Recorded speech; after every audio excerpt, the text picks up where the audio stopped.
Mirasee.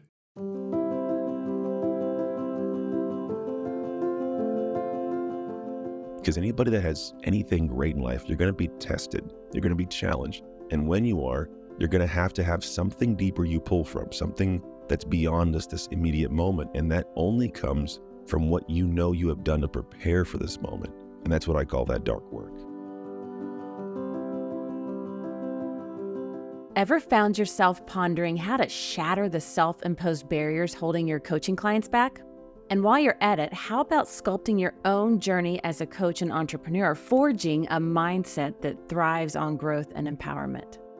I'm Melinda Cohan, and you're listening to Just Between Coaches. I run a business called The Coaches Console, and we're proud to have helped tens of thousands of coaches create profitable and thriving businesses. This is a podcast where we answer burning questions that newer coaches would love to ask a more experienced coach. Are you ready to make the shift happen in your clients' lives? Of course you are.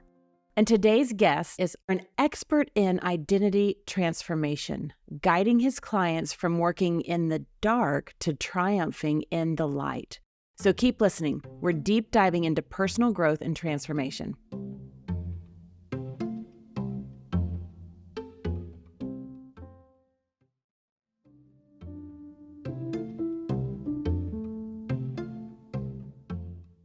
Today, I've invited Anthony Trucks, former NFL player turned transformational identity shift coach. He's the founder of the Shift Method and Shift Business Blueprint. He's a best-selling author, global keynote speaker, and Fortune business consultant and renowned coach. He's known for his expertise in personal development and identity transformation. And in addition to his coaching work, Anthony is also a fellow podcaster. Welcome, Anthony. Thank you for having me. I'm really excited to have you on the show. But before we dive in, would you mind sharing just a little bit of your background? How come identity transformation is at the core of your coaching business? I think it's the core of all of us. I think one thing is at the core of me for sure. For me, growing up as a kid, I was given away at 3 years old in foster care. So a lot of my life was me not knowing who I am, where I fit. And we've all had those moments of like, gosh, am I in the right place? Am I going in the right direction? Am I supposed to be doing this? So I journeyed through that whole thing. I was adopted at 14 after 11 years in a foster care system by a very poor all-white family, having to navigate kind of me and its whole world, we'll call it, of how I fit in. And I kind of found myself within the process. But in that same journey, I was introduced to new parts of life. And so part of it was football. I loved the game. Wasn't very good in the beginning, had to find a way to get good at it. And then you're introduced to new identities as you go through the journey. I'm not very good. I'm very good. Get a college scholarship. Go to college, I'm introduced to even more. Have a kid at 20 years old in college. I don't recommend that to people. He's awesome. Now he goes to college at the school he was born at, which is the University of Oregon. Then I went and played in college, from college in the NFL. NFL, I had my third year, tore my shoulder, came home, had a massive identity crisis. Whenever you wake up one day and you can no longer do what you used to do, you're faced with this internal, like, crazy question of, well, who am I and what value do I bring to the world? And I had that. It was like a tough one. And people have this if you leave the military, you leave sports, you start a new job, you leave an old job, you start a new business, sell your business, your kids go to college. Like, we're always faced with these life moments of, what do I do now? I can't do what I used to do. And it took me to a dark hole. At one point was my wife and I got divorced, had 3 kids, and life was not good. I went through what I call the dark times. And eventually, and thankfully, found myself in a situation where I could finally wake up to who I was. And more so who I wanted to be, and that was tied to what I wanted to have. And through a journey of my own, I found this pathway, because that was a big question: is who am I? I still ask the question. I have way more answers than I used to, but I also have more of a clear path of how to not just do it for myself, but for others. I love that you talk about the darkness, the dark place that you went to. A lot of people, they only let their immediate, close confidants, often not even family members, in on that dark night of the soul, some people call it, that dark hole as you described it. And so I love that you're forthcoming in talking about that. One of the things that I've come to learn, I had a mentor, and the way she described it, it really landed for me. From rupture leads to rapture if we make the journey. And that really landed for me. And I did, at first I was like, what the heck? I don't want to dive into rupture. I don't want to go there. But I really learned that when we allow ourselves to be in that dark place, to acknowledge it, not get lost in it, we really find out a lot about ourselves that we would not otherwise come aware of. Can you talk more about that? Yeah, I think the good language people put around that's called the shadow work. And it's different than dark work. You can be in the dark. which is that dark, heavy, not very fun. I call it the fog kind of place where you just get up and you go through the motions. You're living life, but you're not really alive in your life. That makes sense. And so there's a place you can be there. But most people don't know why they're there. They're just there going, why am I stuck here? And what you're alluding to is the idea of having to go into that place and figure out what it is, which is what's called shadow work. I need to look into my shadows and really find out what in the heck is going on. Why am I experiencing this? And I find that we are all in our lives, we're the common denominator in all of our problems. And so it's looking into your area and going, where do I land as a common denominator in this problem that either I created or I'm allowing? And so it's kind of the shadow work. Dark work is what you do once you know what that shadow work is. And the dark work is the things that you do they're behind closed doors. They're not seen by the world. They're not cheered on by the masses. It's not fun. It's very difficult. Oftentimes people will misunderstand what exactly you're doing. Why are you doing that? Or they'll even ridicule you. Oh, you're stupid for thinking you can do that, right? But it's the person who leans into that stuff that has those long nights, those, glowing of the computer to learn a course in the middle of the night to be able to get an education, to get a better job, to raise their family. It's the person who is, hunkered away in the weight room, preparing their body for some physical test they're going to have. It's the person who's working on themselves and taking walks and meditating to be able to build themselves so they can be better in their marriage. It's the things that nobody sees that does allow them later on to shine in the light, meaning you step into the world. The world now sees you and you can shine brighter. You have a better skill set. You have a better mentality. And I think you come to life with this really interesting, I call it dark work mentality of, I've done too much work in the dark to lose in the light. Because anybody that has anything great in life, you're going to be tested. You're going to be challenged.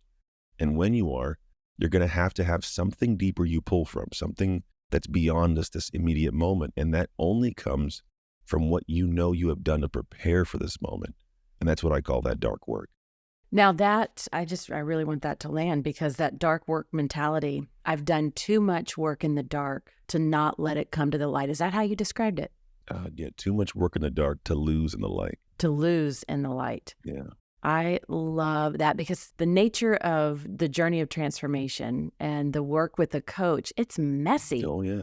It has to be messy because we have to undo a lot. We have to rethink different things. We have to show up in new and different ways. We have to discover those new identities. Yeah. So it is a messy, messy journey. And it is extremely uncomfortable. And so I love that as kind of a driving mantra. Yeah. An affirmation that says, I've done too much work here to lose there. So I'm going to keep going. It just keeps that commitment. How do you work with your coaching clients when they are in the messiness of it all to keep them going? Yeah. I think Robin Sharma, he framed it up pretty well. And he says, it's hard in the beginning, it's messy in the middle, but beautiful at the end. And I've always loved that language. It might have been one of the only few things I've heard from, obviously he's an amazing mind, but he's so many cool things he says. And so for me, I let people know that when we start out, look, a lot of people in our world today, we're conditioned for the immediate gratification. It's like, how fast can I get this food that's on my phone to my house through DoorDash? How quickly can I get this thing done? And I go, the age-old people that we admire, the athletes we admire, the business people we admire, they don't microwave success. It's baked, it's slow, it's a long process. And so what I'm trying to get people to do is fall back in love with the gritty, almost like just hard stuff you did, and find that to be sexy. Because if you can love the process, if you can love that, everything actually is beautiful. And that messy middle is real. You start the journey with this idea of how great it's going to be at the end, but you don't realize that the middle's the hard part. And what you do in the middle is you don't think about everything else outside. You think about this moment here and going, there's a purpose for it. There's a purpose for this moment. I can't think about always crossing the finish line. I can't think about where I was at. I can't even think about anything more than just this moment, the next step, just one more step. And if I focus on the single step and the beauty of the step and what it's doing for me now, it gets me closer and closer. And then here's the cool part about it. In the beginning, it's hard to do, right? Like the first few steps, they're hard. And after a while, you get to, they call that runner's high, and you almost settle in this beautiful space of like, it just feels normalized. And then by the time you cross that finish line, you could go farther if you wanted to. So for a lot of people in that little space, I go, I need you to stay in the pocket, because the journey of this is all going to be hard, but eventually it becomes hard not to do. As an example, let's say you're a person that wants to work out, you want to get in better shape, and I bring clients through a fitness routine, right? Well, when they get started, like, it's excited, I'm going to lose weight. And then they get in like, this sucks. This is a crazy workout. My body's sore. I don't want to do this, right? But we get to that third week of it, and all of a sudden, it's like it's a little bit easier. Still hard a little bit. We get to that 6th, 7th, 8th, 9th week. Here's the interesting thing that happens. You've done it so much that you feel like Like it's normalized, now part of who you are, to where in the beginning it was hard to get up and go to the thing. But now when you go to the gym, you're moving more weights, you're in better shape, your lungs are better, you're high-fiving people. It's hard not to go to the gym. In the beginning, you couldn't imagine on week 2 getting back up because I don't want to find my shoes. What's a good excuse not to go? Now they can't drag you out of that place. You're spending the extra 2 hours there, That's the journey for everybody when you lean into that dark work, because the dark work is not meant to always be drudgery. It's a preparation period. It's the window when you're getting better. So when you step out, you can look in the mirror and people go, hey, Susan, have you lost weight? Heck yeah, I have. Like that kind of feelings we want for you later. Now, a lot of our listeners, all of our listeners, they have their own business or they're working with their own clientele. What would you share with coaches as they're working with their clients in this dark work and having to go through it themselves? How do they navigate that simultaneous experience? Well, I'm a systems guy. So my big thing is you need to remove the emotion as best you can. I need people to remove themselves from how they feel about the thing they have to do or the journey somebody's on and go, what does the system say I have to do? The best coaches in the world have processes. Here's what I do. Here's how I do it. What day 1 looks like, day 2 looks like. We don't stray, we stay the path. Now, I can analyze it later and make tweaks, but not in the middle of it. And so what you'll find, you're going to be in these pockets where you're going to not maybe want to do something, or you don't want to push someone to make them uncomfortable, but but that's what the plan says. So we got to do that. And you may have a thing where maybe you don't have the best day, but it says you got to show up today and be the best for them. You got to show up and be the best for them. And what we find in this journey is that becomes your level of hard. All of us have hard to face. All of us have growth to face, but it's going to be different. It's always different each client. I have some clients that are amazing. They go at such a pace, it makes me have to elevate myself to level up and go, gosh, I want to make sure that I'm doing a good job. And then I'll look back and go, hey, you didn't help me getting my money back, right? I don't want to have that happen. So how do I elevate? That could be that version of hard. The very next hour, I could have a different client that I got to nudge them and push them and pull them along. And that's that version of hard for that client. But all these situations, they make me better. And the thing is the clients become our sharpening tool. The people I'm working with, how I show up, it allows me to become a better human being every single time I'm showing up for them because of what they need me to kind of pull out of myself. And all of us are doing it, to be honest, in my opinion. One is to make a great living doing it, right? To be able to support your family, have freedom, but also to make a really good, fulfilling impact in the world. And there's a way that I look at identity, which is a simple concept, but I found to be true, which is you cannot attain or sustain a life above your current identity. And so there could be a certain level of freedom you have, of income you have, of clientele you have. But you have to be a certain identity to have that. There's certain habits associated, actions associated, mindset, framing, network connections, a certain level of how you have to instinctually operate at an identity level to have that thing. And all these moments with your clients are shaping you to become that identity. So every time you're with a client, they make it difficult, they make it hard, and you get frustrated. That's just a moment that you get an opportunity to be better or to stay the same. So when I work with clients, it becomes a thing where I'm noticing, like I get into situations, they're complaining. I go, look, this is just a moment for you to be getting better. You tell me you want to have 50 clients. Yes. Okay. Yeah, I do. Well, imagine like holding 50 logs. If you want to hold 50 logs one day, but you're way too tired at 10, how are you ever going to hold 50? They go, oh, you're right. I go, yeah. So we got to find out how to hold 10, breathe, normalize. Put 11 on, put 12 on. What does it look? Do you have to get help to hold the other ones? What does it look like? So these are the growing pains that all coaches have to understand are the true benefit to them, even if it's a super frustration right now. I love how you had that little microcosm of steps in there. You do the task that seems hard, you breathe, you normalize, and then you take the next step. And I think a lot of people, they forget that breathe and normalize part. And they just push to the next thing, push to the next thing, push to the next thing. And that's where frustration or burnout can come into play. Yeah. But when we do that hard task with the perspective of how it's moving us in the direction we want to go, breathe, normalize. I love that. Give us an example of normalize. So let's say, for example, I have exactly 10 clients, right? I got these 10 clients are driving me insane. I get 2 hours a day and Susan over here and Nick over here. And I'm freaking out and I'm complaining to my friends, all stuff's going on. Well, my mind is in a space of what I call pity party. I'm complaining about them and doing this. And all the time I've been telling people I want to have an amazing, successful business of 50 clients. If I'm freaking out, I'm never going to want to add more. And here's the interesting thing. Most people will have this thing, they go, my business isn't growing. And I sit with them and I go, well, let's talk about your business. And they start complaining about clients. And I go, it's interesting. So it feels like to me, if I was to add more clients, I'd add more headaches, right? They go, well, Possibly, yeah. And I go, yeah, well, it sounds like you feel like that'd be a headache. So is there a possibility that subconsciously you want to avoid headaches? So you avoid adding clients. So it's diminishing your ability to make more revenue. I go, oh, I go, yeah. So what we got to do is get you to find a way to enjoy these clients. And the way you enjoy a client is you find out what they need to help them win. You have actual conversations, or you fire clients, right? And so for me, when I say breathe and normalize, it's take a pause in that moment and take a look at the now and go, how do I make these relationships, because they are relationships, how do I make them enjoyable? What does each individual person need to have me enjoy showing up? Do I need to talk with them differently? Do I need to clear the air? Do I need to get rid of them? What do I need to do to make this engagement joyful? Because if it's joyful, I go, gosh, I love showing up for 2 hours. I want to show up for 3 hours a day. Now your mind and heart will move towards adding more clientele to your business. You can go ahead and make 50% more revenue if you add another hour to your day, right? But most people don't realize that there's that energy that we have inside that if we don't enjoy this, we actually become the hindrance to our growth because we don't want the emotional connection to more clients that are more headaches. In your experience, what are some of the recurring roadblocks that tend to keep people from really going for it, living their dreams, creating the outcomes that they want? Oh man, that's the age-old fear of failure. I think people think it's a failure of like money or failing a client. I don't think that's it. I think, in my opinion, when I look at the people who struggle, it's more so a failure in the direction of client success. So most people, when they start coaching clients, they don't always have a process or a system or a methodology.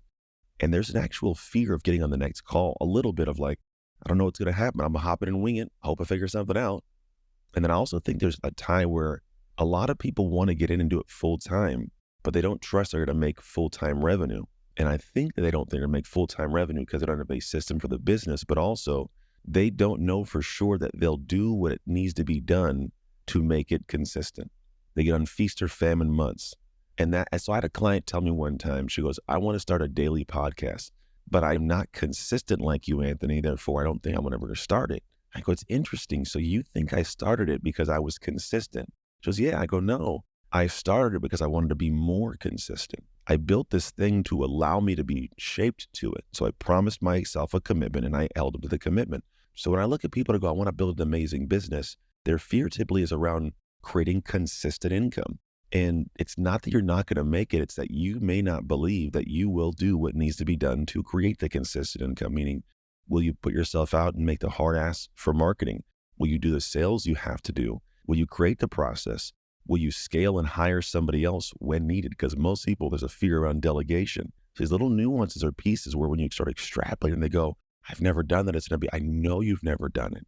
That's how it works. But you go and you commit to doing it. You find out how to get it done. And now little by little, you start building this business. So there's not this fear of failing. And I think there's a bigger fear too of like being able to go back to a job or moving with their parents because it doesn't figure out, or like my wife or husband leave me because I'm not making money. And I've had that fear. My wife at one time gave me the ultimatum of consistent income or quit this career. And I navigated. I just had to lean in and go, well, I got to find a way. And I did scarily go into these things. But I think a lot of people's fear ties around, can I actually deliver on the promise? I don't want to take people's money and not deliver on a promise. And can I make this business consistent? Yeah. Any other hidden roadblocks that lurk kind of there that you've experienced? This is going to be an interesting one. I think some people don't do their own work. There's a lot of coaches that I've run into that you'll find out what they do and find it's not who they are behind the scenes. Yeah. And it's not always fun for me to find that. Yeah. For me, I preach the dark work. So I can come and talk to this stuff with a true sense of comfort. Because a lot of, we'll call it coaches, talk to this idea of what they call imposter syndrome, right? Which I think is genuine. And then I'm a former athlete, so I connected to this area here. And here's what I've noticed is I never have seen a high-level athlete. You're never going to see a Kobe Bryant, a Michael Jordan, Tom Brady, a Serena Williams. You're never going to see these people on game day walk out there and go, I don't know if I could do it. I just, But in fact, their energy is, let me loose. Why don't they have the imposter syndrome? It's because of all the dark work they did. The hours and hours they did the work they talk about. They're behind the scenes getting after it. And so I've noticed the people that I work with that are the coaches that'll get in there and go, I got you. I know I'm going to get you results. I know you're going to have success. They can push harder because they know two things. One, they know their process works because they've done it on themselves and other people. But two, they know they've done that work. There's a deep rooted confidence. So I think some coaches who have the imposter syndrome, who struggle, they haven't done enough work in the dark that was hard and difficult. So they're battling. If I invest in a business, I want a return. I expect that. I get mad if I don't get it. And so when you do invest, you fight for the return. The return in our personal work is confidence, self-esteem, and the ability to launch and push and scream from the mountaintops how great our program is. So when I find coaches who struggle, there's a fear of pushing out. When I really poke in deep enough, they're not doing the work they're talking about because they haven't done the work to make sure it's dialed in. Yeah. And that's what I find with confidence. I love that you're talking about that, because with a lot of the newer coaches that we work with, they want to feel more confident. And they think that they have to wait for the confidence to show up before they can go out and do the thing. And we often talk about, no, it's the other way around. You have to feel awkward. You have to do the new things. You have to be uncomfortable, work through that, move through that, elevate through that, and then the confidence comes. How else do you work with your clients to build that sense of confidence? We do the dark work. That's literally what we are built on. And everybody's work is different. So we do what's called a dark work experience. The reason we call it an experience is because experience is the only thing that wires you neurologically and psychologically at an identity level. It's what you've experienced. So when we work with people, we go, where do you lack that confidence? And I'll find out where it is and go, okay, great. Well, we need to do some things that are, like you said, I call them unconfident actions. What's the unconfident thing you have to do with full energy that in time will lead us to the destination of you having confidence? The first time you do something, it's uncomfortable. You suck at it. When I tried football for the first time, I was horrible at it, right? And you have what I call a 10 of 10 of emotional pain. Like, this is horrible. I don't want to do this anymore. And a lot of us make really good excuses to just avoid that situation in the future. And then some magical people, they go in there and go, you know what? I learned something. I'm going to try it again. And all your friends go, what do you mean? Are you stupid? Are you masochistic? Why would you do that? You sucked at that. I know, but I learned something. You do it again. It's a 9.5 of pain. And they go, look, I told you, you suck. Don't do that. You just quit. And you go, yeah, but I learned something. I go, you're going to do it again? Yeah, I'm going to do it again. What is wrong with you? And you do it again. It's a 9. And you keep on doing this, right? And it goes to an 8, to a 7, to a 6. Eventually it gets to a 1, and then you get to a 0. And most people go, oh, it's painless. I go, no, it's not painless. It's joy. Because you know the battle you went through. You know the journey you went on. There's this emanating, oozing joy from you to do that thing. In the business world, it's like, okay, I'm going to try this, but what if I go and I'm going to try a program. I'm going to launch this and man, nobody bought. Gosh, I'm done. Somebody else goes, oh, well, they didn't join the program because this little nuance here. And then you got to do it again. And they get to that 0 level and they have a complete different sense of what the emotion is from when they started. First, it was like a no clients and it sucked and I wanted to quit. And God, why should I do this? Now they can't wait to launch their program again. It's a whole different energy that comes out of them. But they had to traverse that downward slope. Most people get off the slope too early. And so for me, when I work with clients, I'm trying to get them through that slope. We're going to try it. It's going to suck. You're going to have points where you want to quit. You're going to have a lot of reasons why you think logically you should. But that gift at the end of joy only come to those who actually are willing to do the investment, which is the time, the energy, the emotion, the possible failure. When you invest, you get to earn that level of joy. I love that. I love how you break it down into not even going from a 10 to a 9, but a 10 to a 9.5 to a 9 to an 8.5 and just really putting it in perspective. And I also, for the listeners of the show, they hear me say this all the time. This journey cannot be done alone. I think it is a rare human being that can make this journey isolated by themselves alone. And that's why, having that coach, being in a community is so vital for those moments where the outside world is getting really loud about, that sucks, that's horrible, why are you doing that? You shouldn't keep going. But we need those people that are just 1 degree louder saying, yes, let's just take the next step. What'd you learn? Let's keep going. Here we go. And it's vital for doing that. Now, you've shared with us some of the things to keep moving and traversing that motivation. It changes over time. What are some other techniques or habits that you might recommend to clients that keep that motivation going as they're on that downward journey? I don't know if motivation comes into the picture actually as often. Say more about that. A lot of the days I'm not motivated to get out of the bed every day. There's not a motivation there, but there's a commitment to how I want to be. But here's the thing, the word discipline is kind of the one that I think I like to weave in here because we're trying to be disciplined in a way in our life. And there's 2 ways you could be disciplined. One's good, one's not so good. One is you have an emotion, motivation be an emotion. And I can go, I'm going to be disciplined to the emotion. I want to do it. I'm going to get after it. But one day you're going to wake up and then emotion's not going to be there. You're not going to feel like getting out of bed. And so if you're disciplined to an emotion, when the emotion leaves, the discipline leaves. And so for me, I go, I'm not going to be disciplined to an emotion. I want to be disciplined to a plan. It's like the word disciple, and I think it means to follow, and plan kind of like means plan. So discipline means to follow a plan. And so I go, well, if I have a plan in place that I've structured, my goal is to forget my feelings. Some will say, F your feelings, right?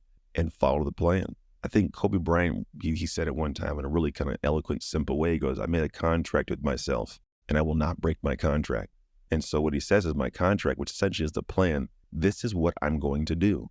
And regardless if I feel like it or not, here's what I'm going to do. Now, when I work with clients, I explain this to them, make sure it's clear to them. And I go, we're going to create this plan. And our job is to work the plan. I don't care how you feel. You hired me to make sure you don't steer from the plan. So when you try to make me, feel bad for your day or whatever it is, I go, look, you can choose whatever you want, but I'm not going to feel bad for your day because you get to have excuses or your dream, but you don't get to have both. You can have the excuse, and if it gets bigger than the dream dies. And my job is to move you through this plan. Now, what we do is make sure the plan is one that you genuinely are bought into. It's a big piece of it too. If there's a plan in place that you didn't co-create, you don't buy into it. You'll just flat out quit because you go, I don't even know why I'm doing this. But if you've done the right work to figure out the extrapolation of what this plan's going to do for your life, and you know it's going to be great, you'll stay on. They'll go through that. They'll follow the plan even when they don't feel like following the plan. Because emotion it'll drive you maybe 5% of it. But their 95% is just sheer discipline and following what the plan is because it needs to be followed. Now, apart from the aspects that we've already talked about, what other unique elements or insights can clients expect to explore and learn when they work with you? Ooh, it's a fun one. What I realize is we all have an aspirational life we want to live, right? There's a certain kind of house you want to have, certain material objects, certain relationships you want to have. And I did mention earlier, you can't attain or sustain that without, having an identity at that level. So if it's above your identity, you won't do what it takes to get it. And if you do get it by accident, you won't do what it takes to sustain that. And so what I look at when I talk to people is I go, we're going to chart this path. We're going to lay it all out. The things that I'm going to ask you to do, you're going to be asked to do by yourself, are not going to feel normal to you. In fact, they're going to feel like it's like you're in somebody else's skin, because the identity that has what you have is not your current identity. You're going to be taking a lot of out of character action. And they go, what do you mean out of character? I don't want to be out of character. I go, you don't? Oh, why? They go, that's a negative thing. I go, is it? I go, well, if you're out of character, bad. Yeah. But what does it mean to step into a higher level of you? I go, it's a higher out of character, right? Oh yeah. I go, so we do want to take out of character actions, but in the direction of a positive character. So realize the things you're going to have to do are things you'd never think you'd do in a million years. You wouldn't even consider these things you're about to do, but because you haven't done them or do them like consistently, why haven't got what you want to get? So as we go through this journey, I'm trying to find things that make your skin crawl. I'm trying to find things that make your belly just go, oh, I don't want to do that. And I'm not doing it just to subject you to it for no reason. I'm doing it because what you want requires that. And at one point, you'll get to that point level where it just becomes normal to do it. And then I take them back and I go, let's think about 18-year-old you. If 18-year-old you was to show up in your life right now, could they handle it? And they go, what do you mean? I go, well, could they handle the regimen, the day, the kids, the wife? They go, oh, probably not. I go, exactly. They couldn't, right? So think about it. But you're here now, aren't you? Yeah. Well, you've already done this before. Oh, I have. Yeah, you have. But you did it one of two ways. One way was on demand. Other way is when crap hits the fan. 95% of people do when crap hits the fan. And I go, this might be the first time we get to actually live your life the way you want intentionally. It's going to be hard still, but we're going to do it on demand. We're going to craft that person. We're going to design this plan. And so as we go into it, it's going to be out of character, but it's going to be something that you intentionally are doing, not because everything's on the line and your back's against the wall. And so when we can lean into that kind of energy, we'll call it, it makes it easier for them to step into it. Then outside of that, the journey that we're going through for me is, it's also celebration of every step. I don't like when people go through a journey, they're only happy at the end, because what happens is they live this roller coaster life of emotion where they're only happy when they've arrived. And it's kind of like when you think about climbing a mountain, you spend way less time at the peak than you do climbing it. So if you can learn to fall in love with the climb, life's going to be amazing. And so when I work with my clients, my goal is to get them to fall in love with the day, not just the destination. How can you love the morning? How can you love the afternoon? How can you love, they are doing things that move you somewhere. And yes, some are hard, but how do I get you to love that? How do I make it like a desire? When I used to play football, I loved going to the weight room. I knew it was going to be a crazy, I used to like weird, like palpable. I knew I was going to hate it, but I loved that I hated it, the workout. It was going to test me. I was going to be sweaty. I was going to be hungry. I might cramp up. I'm going to leave with dirt all over my body. But like that feeling of just, right? It makes you feel something different. And when you can do that in your life and you love that, you're untouchable. No one else can compete with you. And anything you want becomes within reach. And when people all the time say you got to work hard, like you see famous people always say, it's just hard work. They never really get to the minuscule in-between piece of what that hard work is. And it really is this journey of having to do out of character stuff, having to stick to the plan, even though you don't feel like sticking to the plan, and gritting it out. Sometimes it's falling in love with the moments of gritting it out because you love the day more than just the destination. I love it.